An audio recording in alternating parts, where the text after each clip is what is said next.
Have you ever wondered what playing Minecraft Alpha for an entire year looks like?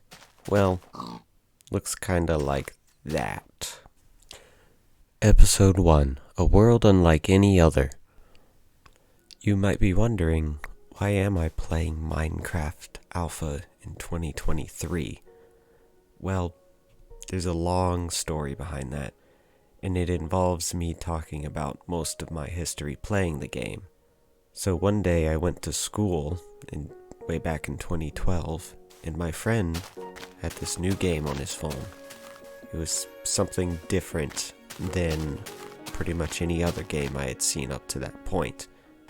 It was a blocky game with fun textures and funny animals and monsters. That game was Minecraft Pocket Edition. So, like any kid that doesn't have anything that I can play that game on, I went home and looked it up on YouTube. And I discovered that a few of my favorite YouTubers at the time were already playing the game. So I was content to just watch them play the game until I could get something to play it on myself. During that time, the two YouTubers that I watched mostly kept mentioning this one other YouTuber. His name was Etho. I later decided to look his channel up too, and over the course of the next few months I ended up getting caught up on his series. His Let's Play is structured a little different than most people's Let's Play. The first 100 or so episodes are based in one world, being an alpha world. Ever since full release 1.0, he's been playing in a different world. I always wondered what it would be like if he had never switched to playing to a new world. But, not having a computer or anything to recreate that myself, I had to wait. So in 2015, I did eventually get a tablet that I could at least play the game on.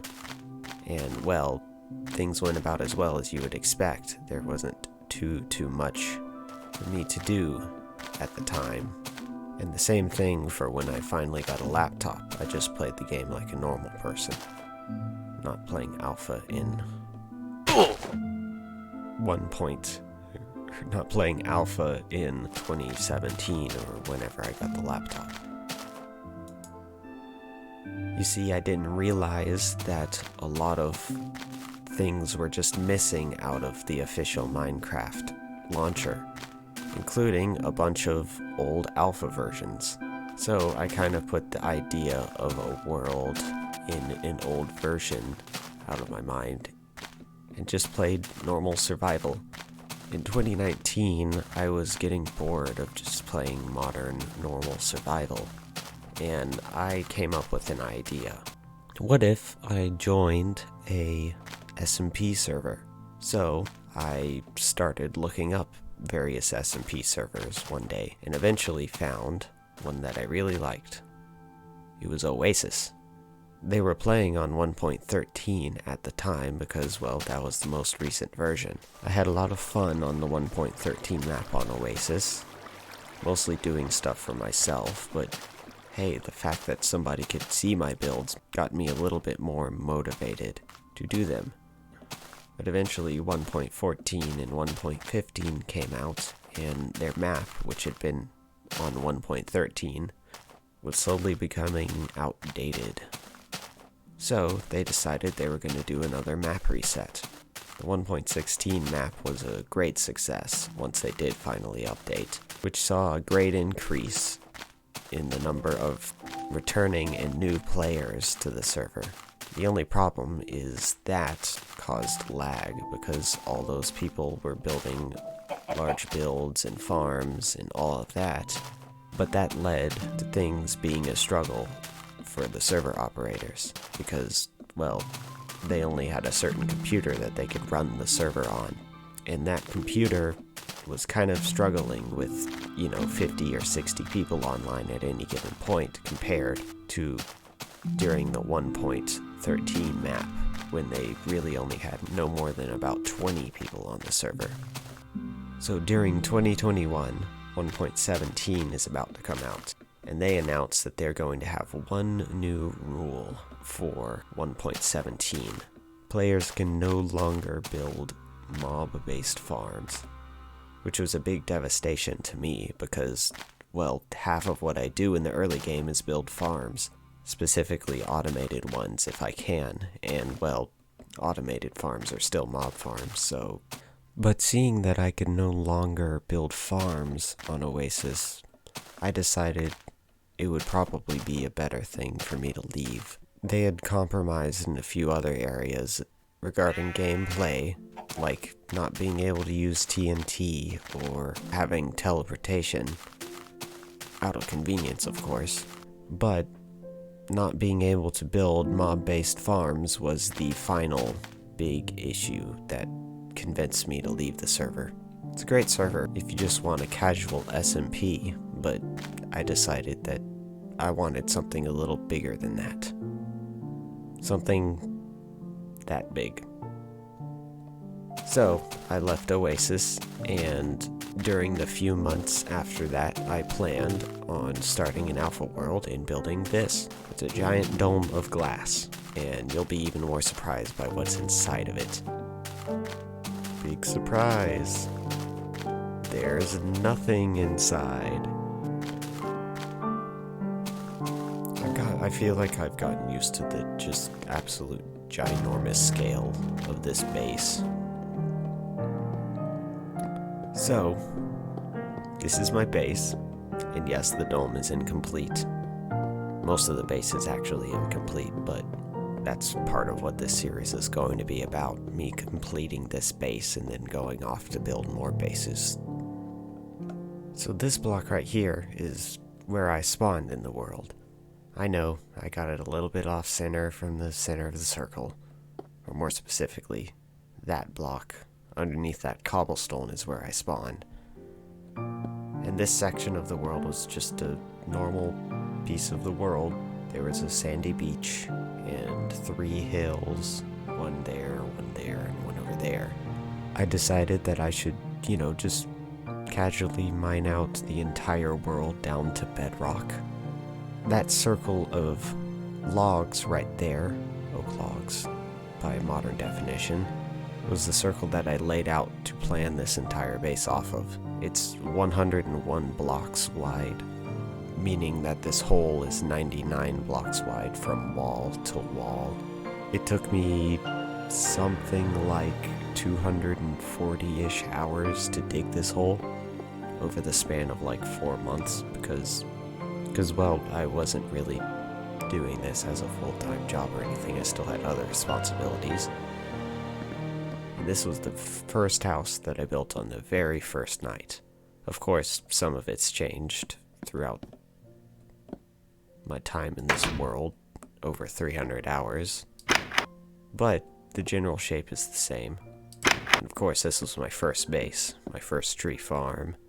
This thing. And this was the gate out to the sandy area. Used to connect over there to that little sandy area. But now it's, slightly dangerous. So, we'll just take the stairs.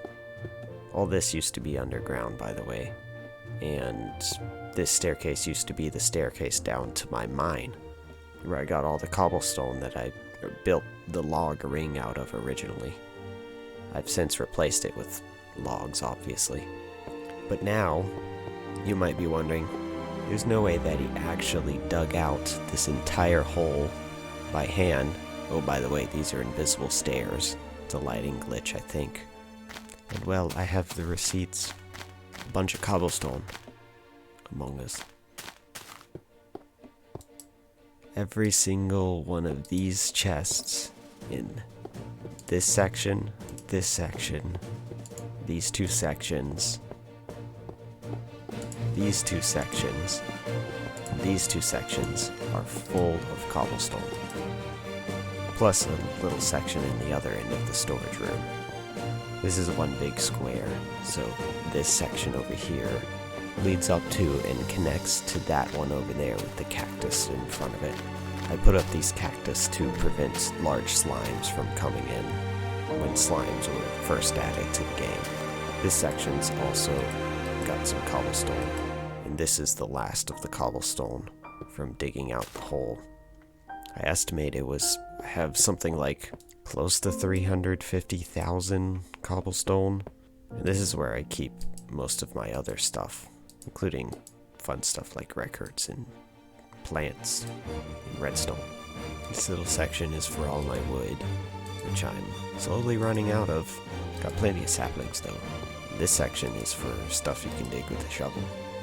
Although I'm in short supply of sand, seeing that I built a giant dome out of glass. I pretty much ran out of sand. But don't worry, I'll finish it pretty soon. And this little section here is for all of my mob drops. Yep, I collected a bunch of slime before they were removed from the game. Bet you didn't know that. Slimes were added to the game, removed from the game, and then added later on. This section over here isn't another storage room, it's a mob farm. More specifically, 2 mob farms. This one was the first one I built, and it does okay. It's fine. I kinda messed up the design a little bit, so it's not quite as efficient as this next one. This one is my favorite mob farm because there's constantly mobs here, almost too many to handle. And both of these farms have the same spawn sources. I just messed up the mob streams in that one. Now, going back out to the hole, you might notice these rivers. This is also where a lot of my glass went. Eventually I'm gonna dig tunnels throughout the world and have every base in the overworld connected to this one via some sort of path. Well, there's one last thing I'd like to show you, but I have to go back up there. So, now that you know some of my story playing Minecraft and you've seen this crazy world, you might wonder, why am I doing this? Well, my plan for this world is to eventually get to the point where I have 1.18 terrain under all of this alpha terrain. Of course, updating the world and getting to that point is going to be the part that y'all likely all want to watch. And along the way, I need a lot of fun things to do. And one of them is collecting things like these. This is an actual real spawner. You can place it down and it'll start spawning pigs, as long as you have grass nearby. And it's surrounded by not just any furnaces. These furnaces stay lit all the time if you place them down and don't put any items in them.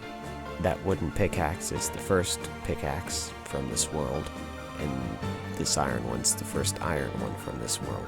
In the version that I started this world in, you could pick up spawners with nothing but a pickaxe, just by mining them. Since I've updated, you can't do that anymore, but there are many glitches that I'm going to mess around with and exploit to make more fun items like these.